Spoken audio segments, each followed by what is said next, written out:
Big Ten Media Day was today. Was the last 2 days. Nebraska Last went 2 days, today. yep. And I don't know. I was just thinking we would go away with just a couple of thoughts. Rhule Yeah. went, Sims went, Reimer, and Ethan Piper went.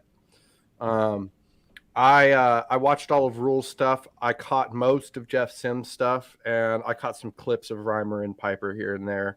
But for me, the biggest thing that stuck out to me wasn't anything real specific.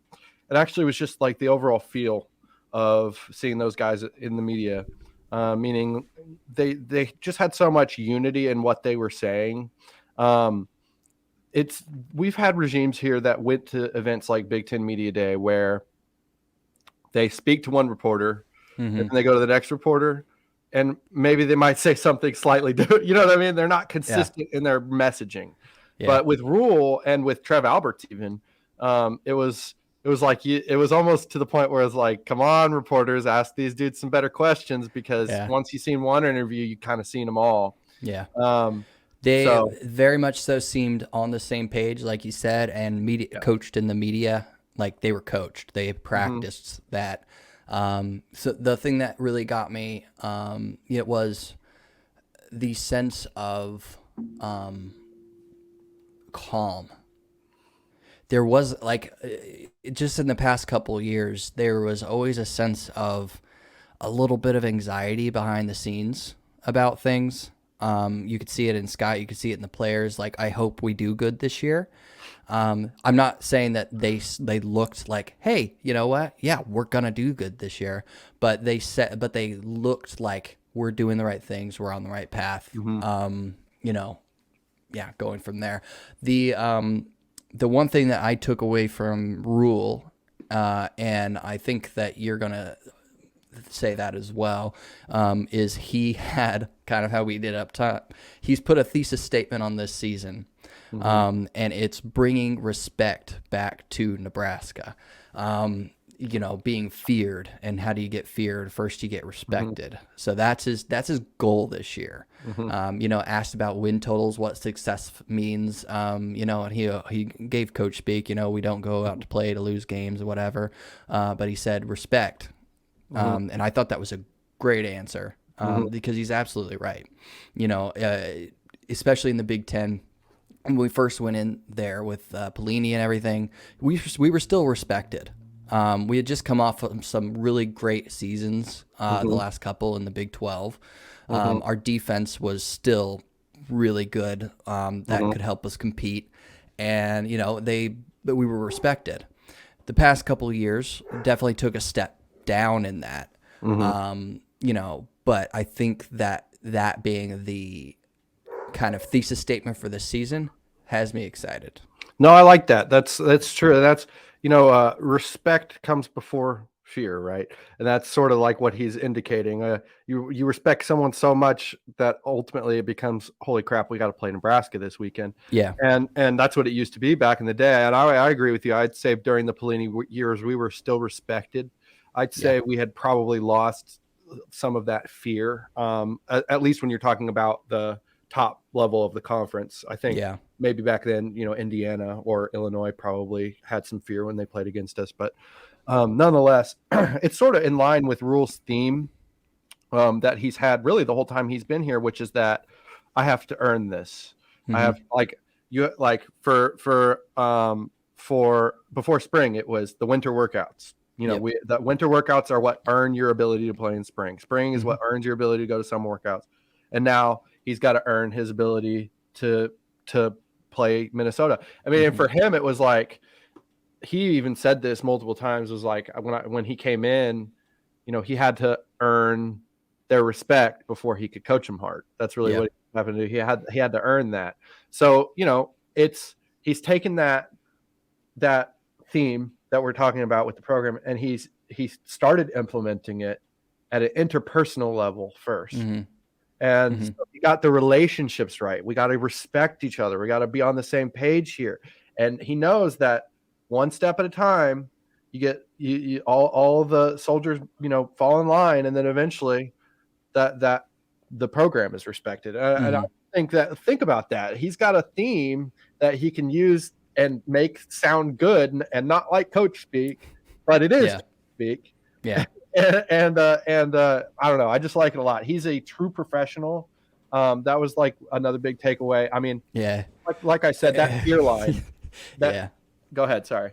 No, go ahead. I have another thought after that. No, that fear line, that fear before respected. I mean, if you watched all of Rhule's interviews today, you saw him say it 4 different times. Mm-hmm. Because like hammering the point home. Yeah, hammering the point home. And it also gave me the thought that it's sort of like, if you're a media person at this event, to me, your objective is to get the person being interviewed to say different words to you than they said to the other everybody people. else. Yeah. Like however you want want that soundbite so people go on your website or read your publication. Right. But Rhule's good at really not giving them that sort of. He's not. At least today, yeah. No, they were very unified, and yes. there was definitely the media department at Nebraska prepared everybody really well. Mm-hmm. They did. I was impressed with Jeff Sims as well. I was very impressed with Jeff Sims. Yes. Unfortunately, I wasn't able. I probably should have, seeing as this is a Nebraska podcast and we knew we were going to do this today. But I got caught up with work and was unable to watch that one.